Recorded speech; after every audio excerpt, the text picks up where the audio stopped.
you are wishing to know more about fishing, you don't need a book, just come and see the Hook and the Cook. If you are looking to know more about cooking, you know where to look, just come and see the Hook and the Cook. Scotty will hook 'em, and Paul he will cook 'em. They like to travel and learn new stuff. Come and see the Hook and the Cook.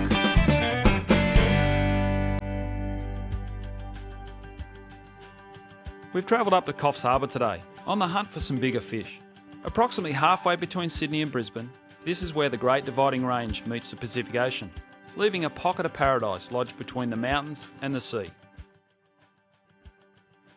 Most people know Coffs Harbour as the home of the Big Banana, a landmark on the highway celebrating the region's best known export. However, as the heart of the Coffs Coast, there is so much more natural beauty to be experienced, and it provides a great home base for a diverse range of fishing adventures.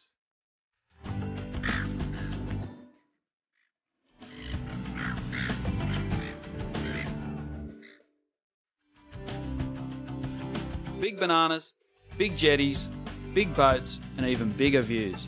Coffs Harbour is world class, and with any luck we'll catch some big fish for Paul to cook one very large meal. We're up early this morning and heading down to the marina to meet up with Terry and Miko on board Shimano's Trident. Brendan and Fudge from the restaurant are also tagging along, and despite the early hour, are excited for their first deep sea fishing trip.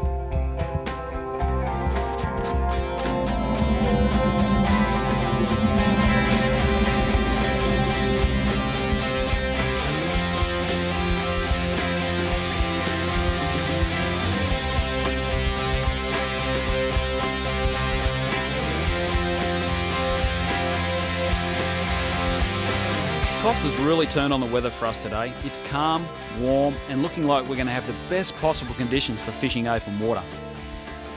It just doesn't get any better than this.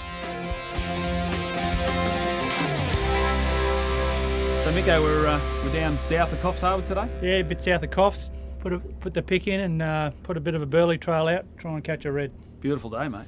That's a cracker. What else were a chance of catching down here? Oh, pearlies, mowies, trags. Okay. Yeah. Early enough for a trag, so it'd be good to get a bait in. All right, and we've anchored on a bit of harder ground, have we? A bit of harder ground with gravel around it. So hard ground back out onto the gravel, fishing floaters out onto the gravel. Exactly right. What about bottom baits? Yep, we'll put a couple of paternoster rigs down in the corners and floaters out the back.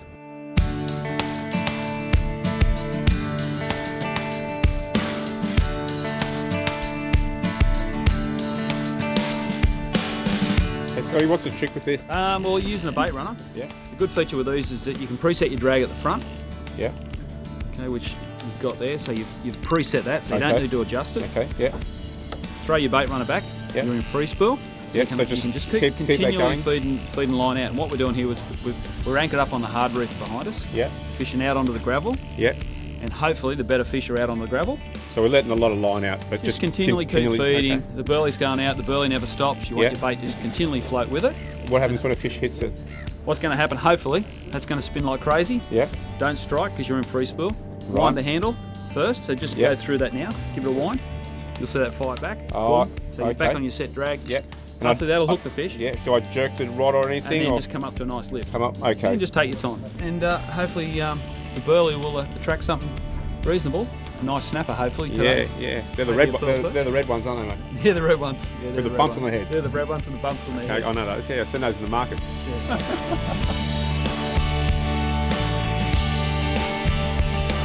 Well, it hasn't taken long and Paul's hooked up the first fish of the day. Come on now. How good is this?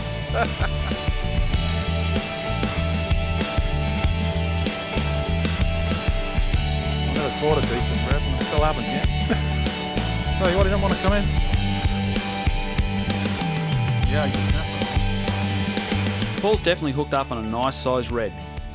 Snapper are bottom dwellers and tend to feed over rough reef and across gravel beds. They respond extremely well to burley, and when hooked, they run hard and deep, providing a tough fight.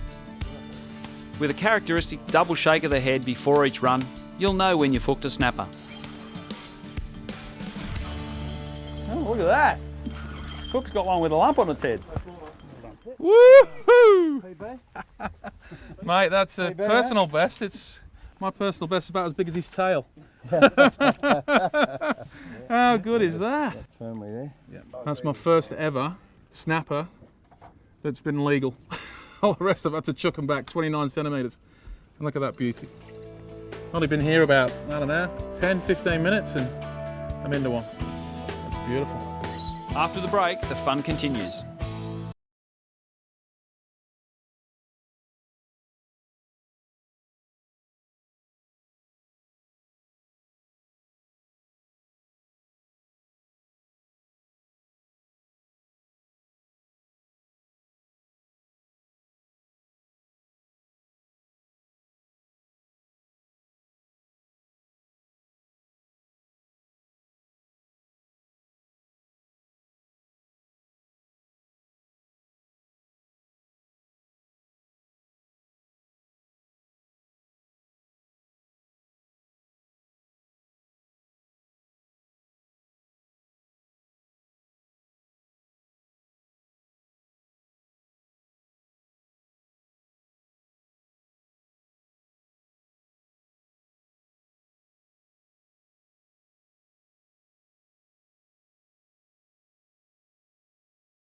Went a little bit slow to start. Paul got a nice fish in the boat and just hooked a good fish a long way back, so maybe they're starting to move up that burley trail.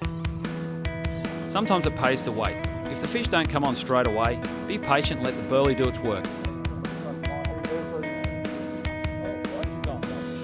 Nice little pan-sized red.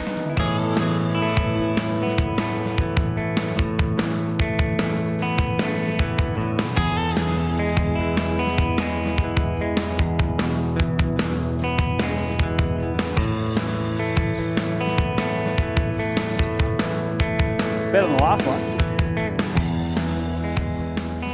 It's taken a little while. We've had the burley going for a good half an hour now. And we think we might be just starting to get a few fish working their way up. And I've just hooked a good fish.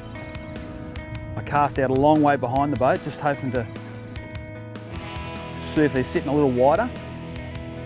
And it's brought the results. Wow, beautiful, look at that. Beauty.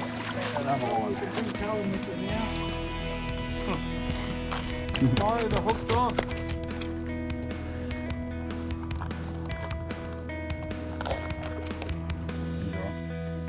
Well, it looks like the floaters are starting to work. I've downed my sinker size. We were fishing a little heavier, and I put a small lead on and a nice tail bait of a pilchard, and it's brought the results. A beautiful red from Coffs Harbour.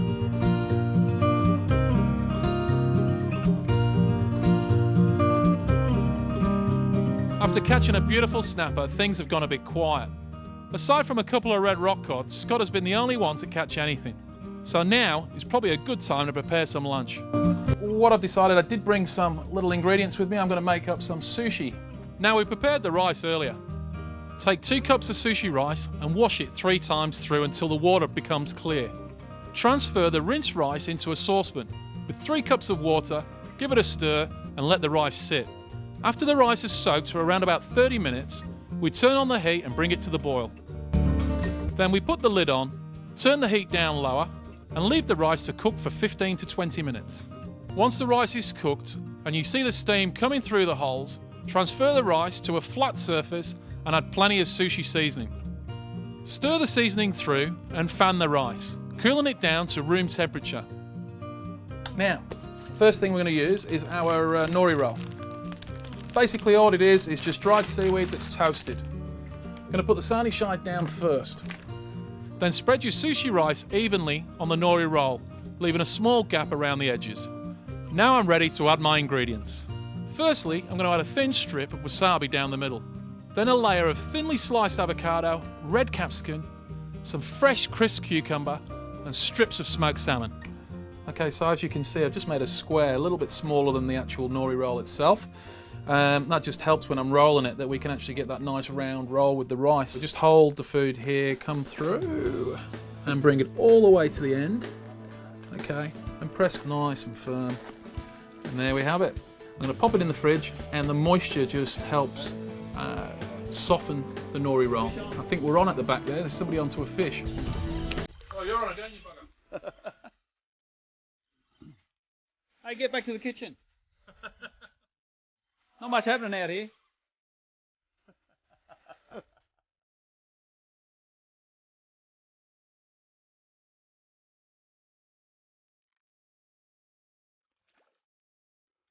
Another nice Coffs red.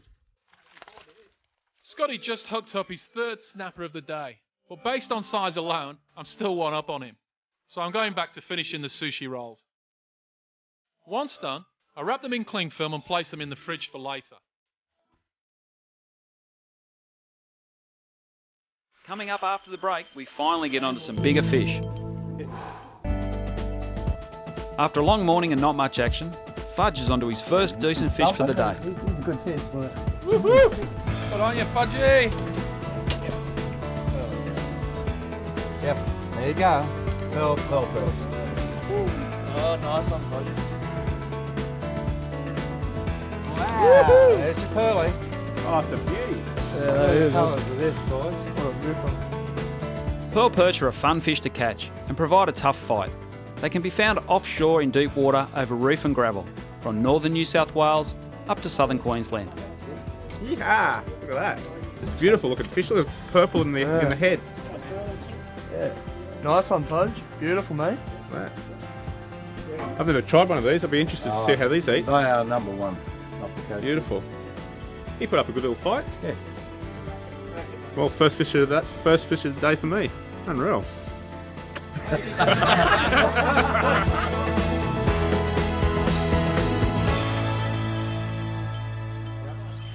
Sorry, Mika. Your rod went off. It was your rod, Mika. Woo! Well, looks like you got a good one this time, Paul. Not yet, mate. It's not in the boat yet, big fella. How was the run on that fish? Oh. He's coming up now.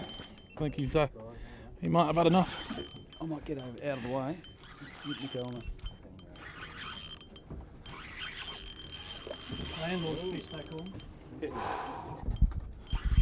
There he is. He's a good fish, mate.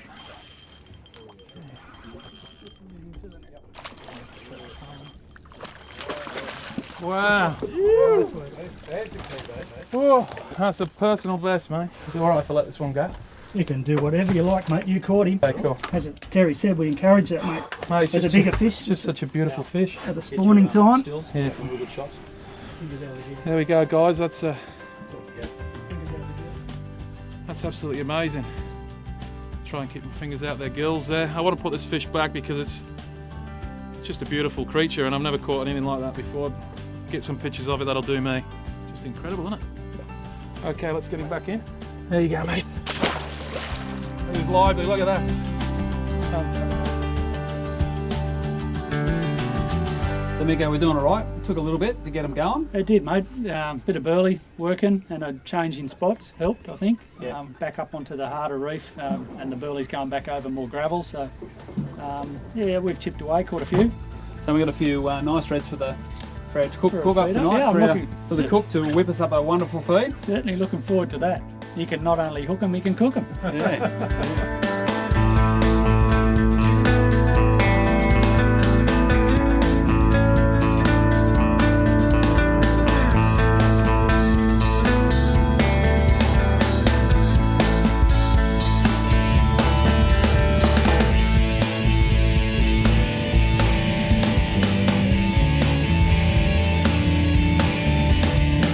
I tell you what, we've had a fantastic morning so far.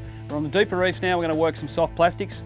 We're using the 140 or the 165 flick baits, 140 wrigglers, the new 160 wriggler. We're using 11 and 14 gram jig heads, and of course, the secret ingredient to make the reddies bite, a bit of S factor. It's a scent that attracts fish. I'll just wipe along the side of the body, like so. Get that lure back out there.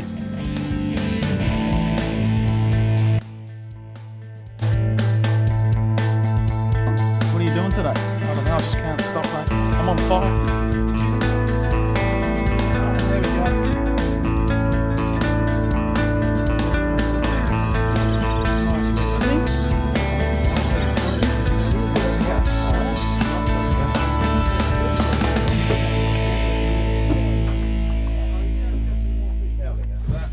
bit the tail off my plastic. If that's all right. So Miko, tell me, how are you working the plastics?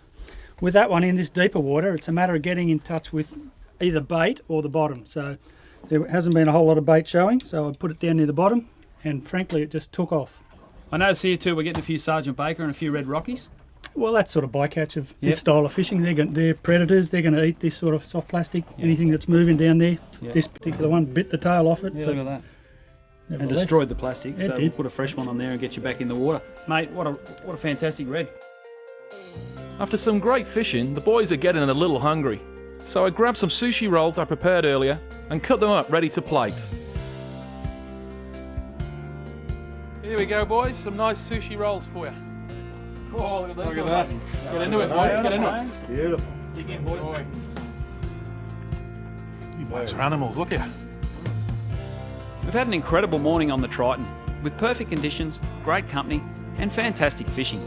We could keep going all day, but Paul and Brendan have to get back to Coffs and make a start on dinner. Coming up next, find out what Paul and Brendan cook up for our guests. After an amazing day on the water, we have made our way inland to Miko's farm.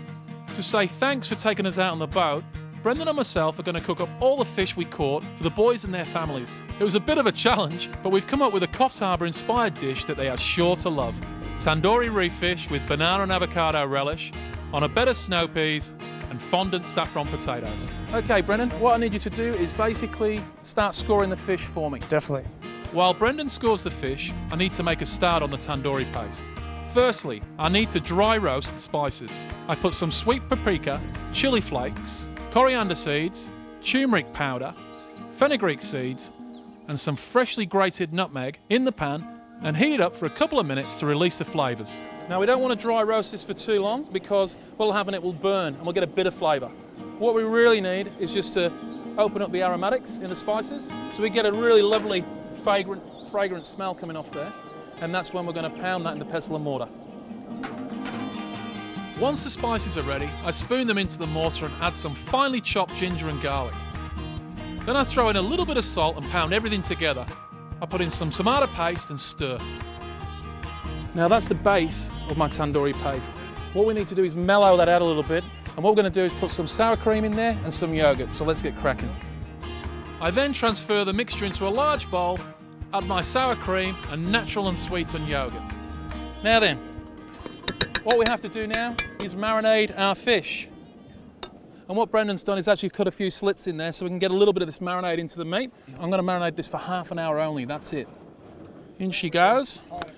Now I'm going to use my tongs because there's turmeric in here and it tends to stain your hands and stays on there for ages. So I finished marinating the fish and put them in the esky for half an hour. While Paul's focusing on the marinade, I prepared the fondant potatoes. Earlier on, we made a fish stock to cook our potatoes in. We boiled up the snapper heads in a large pot with some garlic, onions, celery and a good squeeze of lemon juice. After about 30 minutes, we then strained the stock. Now, I grab some Desiree potatoes, peel them and push a round cutter through the whole potato to get a circular shape. Cut off the ends for a nice clean finish. He's got a spud. I just hope they don't get a grip of that chilli or we're going to have an unhappy chicken.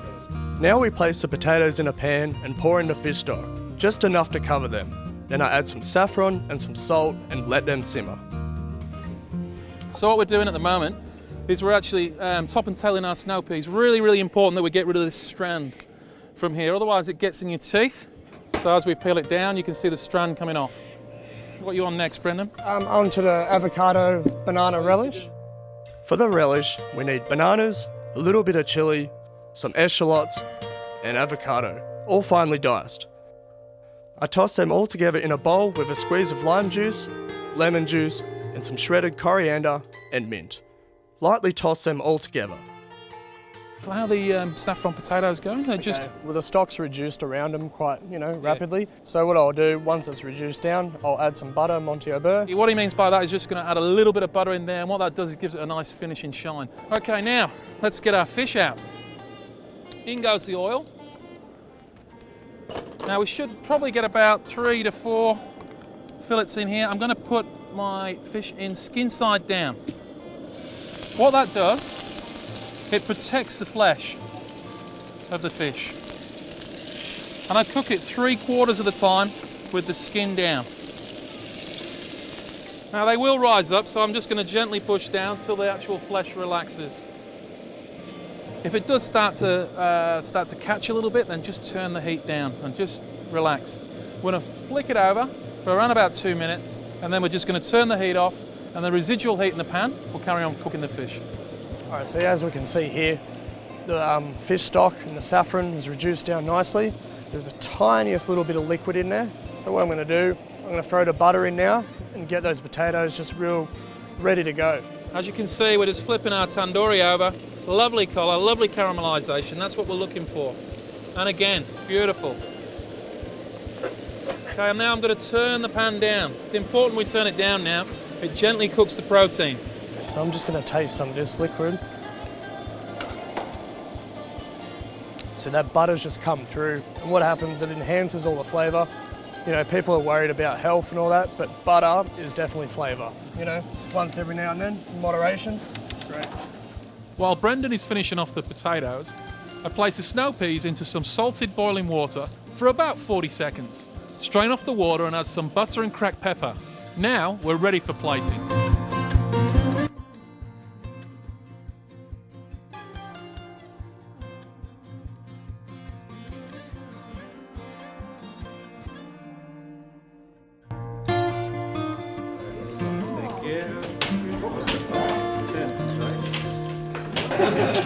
Before we do, cheers. What a great day, and not a bad result. Not a bad result. Not too bad. Good. I hope you enjoy. Well, we've had an incredible weekend in Coffs, and I really enjoyed that tandoori. If you'd like the recipe or to find out more about the show, go to TheHookandThecook.com. Fishing for snapper, south of Coffs. Miko's... Brendan got a wonderful. Brendan even got himself a nice shark. Tastes like my wife. but sweeter. How good was that? We fished out on the shark. Small shark. Nice shark. No nice sharks, is there?